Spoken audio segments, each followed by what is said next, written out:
Hey guys what's up. तो क्या हाल चाल है आप सबके। आई होप कि जैसे भी हो बहुत सही हो। तो गाइस ये स्टोरी है 3 लड़कियों की जो कि एक बार एक ही घर पर नाइट आउट कर रहे होते हैं और तब उनके साथ कुछ ऐसा होता है जो कि उन्होंने अपने सपने में भी नहीं सोचा था और शायद जो कि हम सब ने भी नहीं सोचा हो। तो ये स्टोरी शेयर करी है रेडिट पर एंड आई जस्ट होप कि आपको ये स्टोरी पसंद आए। ये स्टोरी एलिस ने शेयर करी है। एलिस और योको 2 फ्रेंड्स होते हैं और ये एक लड़की के घर में नाइट स्पेंड करने वाले होते हैं। वो लड़की, उसका नाम एमी होता है। एमी योको की काफ़ी अच्छी दोस्त है। ये फर्स्ट टाइम था जब एलिस एमी से मिलने वाली थी। अब एलिस और योको एमी के घर चले जाते हैं। रात हो गई थी, आराम से वहाँ जाते हैं, एमी से मिलते हैं और एलिस भी फर्स्ट टाइम एमी से मिलती है। एलिस को लगता है कि एमी थोड़ी सी स्ट्रेंज गर्ल है, मतलब वो ज़्यादा बातें नहीं करती, चुप ही रहती है हमेशा। एमी के जो पेरेंट्स थे वो किसी काम से बाहर गए हुए थे और वो पूरी रात भर वापस नहीं आने वाले थे, जिसकी वजह से घर एकदम अकेला था और इसीलिए एमी ने योको को अपने घर बुलाया था और योको के साथ एलिस भी आ जाती है। अब ये लोग चेंज करते हैं एंड बैठ जाते हैं, ग्रुप में बैठे हुए हैं तीनों और अब ये तीनों एक दूसरे को घोस्ट स्टोरी सुनाना चालू करते हैं। बट द पॉइंट वॉज कि इनमें से किसी के भी पास कोई खास अच्छी स्टोरी थी नहीं। सुनाते थे, बोर हो जाते थे, छोड़ देते थे कि तभी एमी एकदम से उठती है और बोलती है, मैं एक वेबसाइट जानती हूँ जो कि काफ़ी मिस्टीरियस है and I am pretty sure जब तुम भी उसको देखोगे तुम्हें भी डर लगेगा। एमी अपना लैपटॉप ओपन करती है and then clicked on one of the bookmarks. अब ये दोनों भी उसके पास आ जाते हैं और अब तीनों मिलकर वेबसाइट को देख रहे हैं। It had a lot of scary stories from all over the world including Japan. Amy अब ऐसे स्क्रॉल करके नीचे देखने लगती है। ये दोनों देख रहे हैं कि तभी योको एकदम से पॉइंट आउट करके बोलती है कि ये कौन सी स्टोरी है। ऐसे ही योको उस स्टोरी को पॉइंट आउट कर दिया, एमी के एक्सप्रेशन बदल जाते हैं। एमी बोलती है कि you not suppose to read that one, it's dangerous. जिस पे एलिस बोलती है कि ये पूरी वेबसाइट ही क्रीपी है और डेंजरस भी लग रही है, अजीब सी लग रही है। और योको बोलती है कि क्यों, ये वेबसाइट क्या मतलब बच्चों के लिए बनाई गई है, उन्हें डराने के लिए। जिस पे एमी एकदम से बोलती है, नहीं, ये किन्हीं बच्चों के लिए नहीं बनाई गई है और ये कोई मजाक भी नहीं है। इनमें से कुछ ऐसी स्टोरीज़ हैं जो कि बहुत डेंजरस है, जिन्हें पढ़ने से असली में हकीकत में नुकसान हो सकता है। बट स्टिल योको उस स्टोरी पर क्लिक कर देती है और बोलती है कि आखिर कितनी ही डेंजरस होगी, मैं भी देखती हूँ, और ऐसे बोल के क्लिक कर देती है। क्लिक करने के बाद वो स्टोरी ओपन हो जाती है। It seemed very strange. There was a picture of a woman with a long dark hair but her face was disturbing. It made them sick to look at it. वो उसके face को देख ही नहीं पा रहे थे क्योंकि वो इतना डिस्टर्बिंग था। उस पिक्चर के साथ में टेक्स्ट भी था। नीचे एक टेक्स्ट था जो कि था, the person who wrote this story is not human. Amy जैसे ये देखती है वो घबरा जाती है और बोलती है, you not suppose to read this story.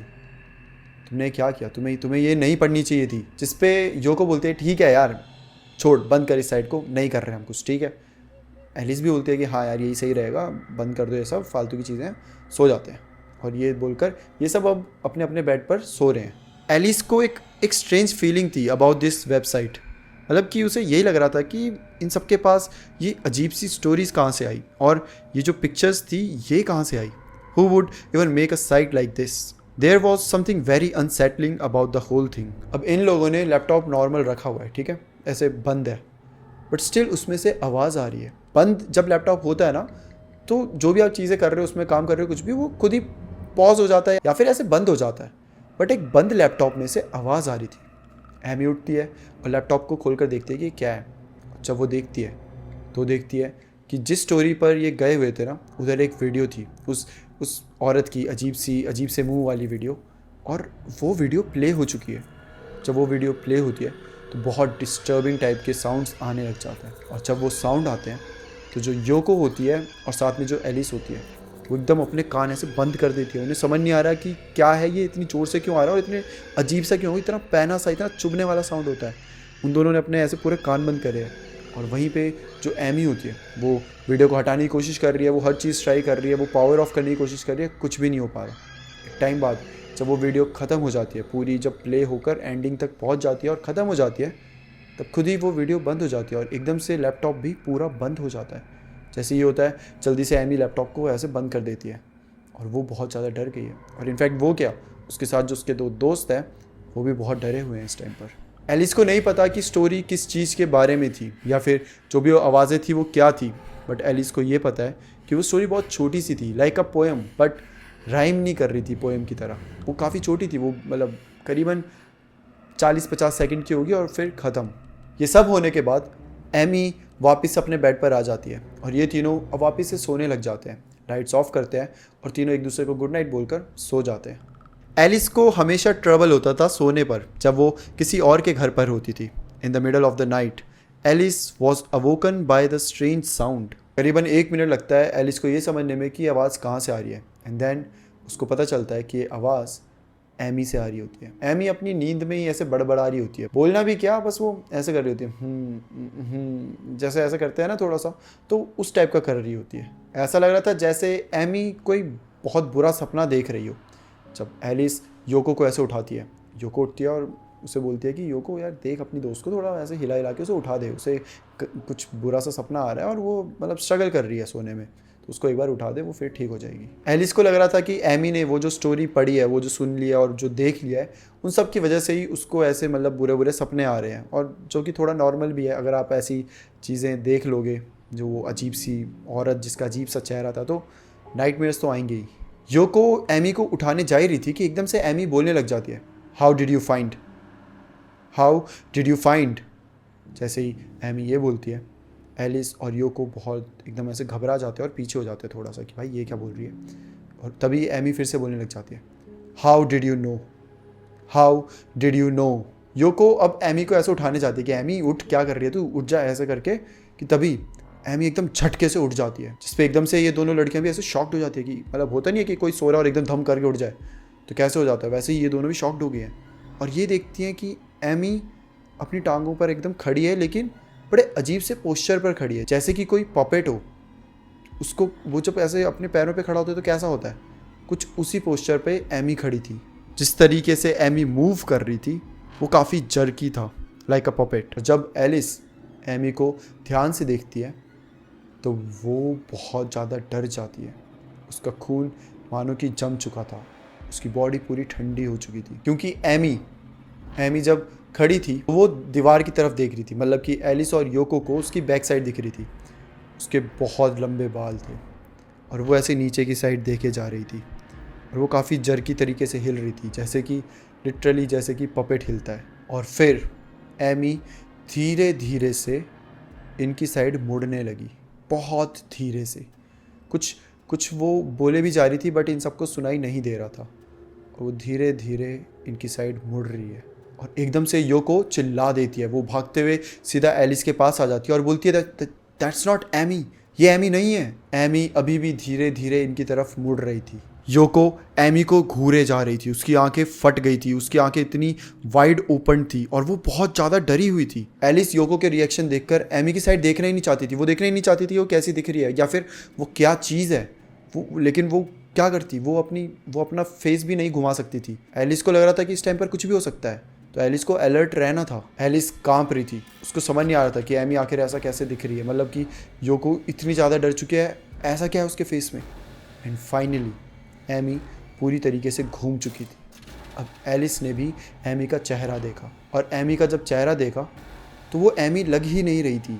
मतलब कि वो एमी लग रही थी बट ऐसा लग रहा था कि उसके चेहरे में कुछ तो बहुत अजीब सी चीज़ है, जैसे कि ये एमी का चेहरा है बट समहाउ ये एमी का चेहरा नहीं लग रहा था। बहुत अजीब सी बात थी।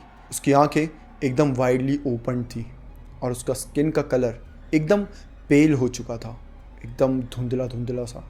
उसका जो चेहरा था वो अजीब तरीके से ट्विस्टेड था और ऐसा लग रहा था कि उसके चेहरे को किसी ने पकड़ के स्मैश कर दिया, मतलब अजीब सा ही ट्विस्टेड चेहरा।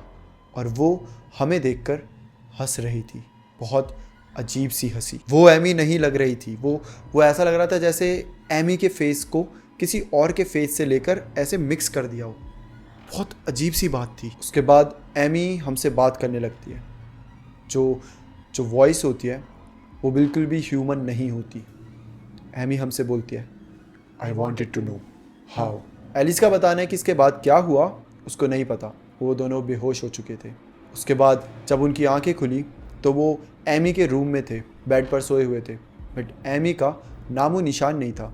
वो दोनों जैसे ही उठते हैं वो एकदम डर के मारे पूरी रात जो हुआ था उसको याद करके सीधा अपना बैग उठाते हैं और भाग पड़ते हैं अपने घर की तरफ। योको और एलिस बहुत ज़्यादा डरे हुए थे वो लिटरली एक दूसरे से बात भी नहीं कर रहे थे। उन्हें समझ नहीं आ रहा था कि ये जो भी हुआ वो उसे एक्सप्लेन कैसे कर सकते हैं। फाइनली वो भागते भागते अपने अपने घर में चले जाते हैं। योको एमी को कॉल करने का ट्राई करती है, बट वो जब भी करती है फ़ोन स्विच ऑफ बता रहा था। पूरे दिन कम से कम 25-30 बार उसे कॉल करने की कोशिश करती है, बट हर टाइम फ़ोन स्विच ऑफ ही बता रहा था। शाम के टाइम में योको और एलिस एमी के घर पर कॉल करती है। एमी की मॉम आंसर करती है। She said she didn't know where Amy was either. Yoko and Alice became more and more scared. Yoko अपने सारे दोस्तों को कॉल कर कर पूछते जो भी म्यूचुअल फ्रेंड्स थे। सब बोलते हैं कि उन्हें एमी के बारे में कुछ भी नहीं पता।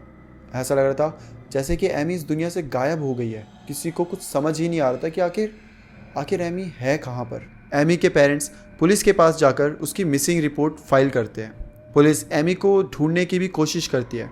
Most people thought she had run away from home. Nobody could find any trace of her. The police came to question Alice and Yoko, but there was nothing much they could tell them. क्योंकि उन दोनों को ही पता था Amy भागी नहीं है, बल्कि एमी के साथ कुछ और ही हुआ है, कुछ ऐसी चीज़ जो कि एक्सप्लेन नहीं करी जा सकती। एक दिन योको एलिस के घर पर आती है और वो अपना लैपटॉप खोलती है और वापस से उसी साइट पर जाती है जिस साइट पर एमी गई थी, जो कि उसने बुकमार्क करके रखी थी। जब ये उस साइट पर जाते हैं ये एग्जैक्ट उसी स्टोरी पर फिर से जाते हैं जो स्टोरी इन लोगों ने उस दिन पढ़ी थी, वो ट्विस्टेड फेस वाली स्टोरी जो एमी ने कहा था कि हमें ये नहीं पढ़नी चाहिए।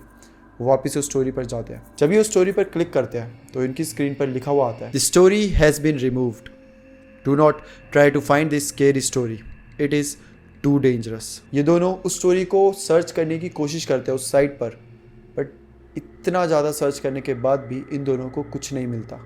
इस दिन के बाद से एलिस को हर दिन सोने में बहुत दिक्कत आती है। वो कई बार सो भी नहीं पाती। उसके दिमाग में सिर्फ एक ही चीज़ चल रही होती है कि अगर वो सो गई तो अगले दिन वो भी नहीं मिलेगी। एमी की तरह वो भी इस दुनिया से गायब हो जाएगी।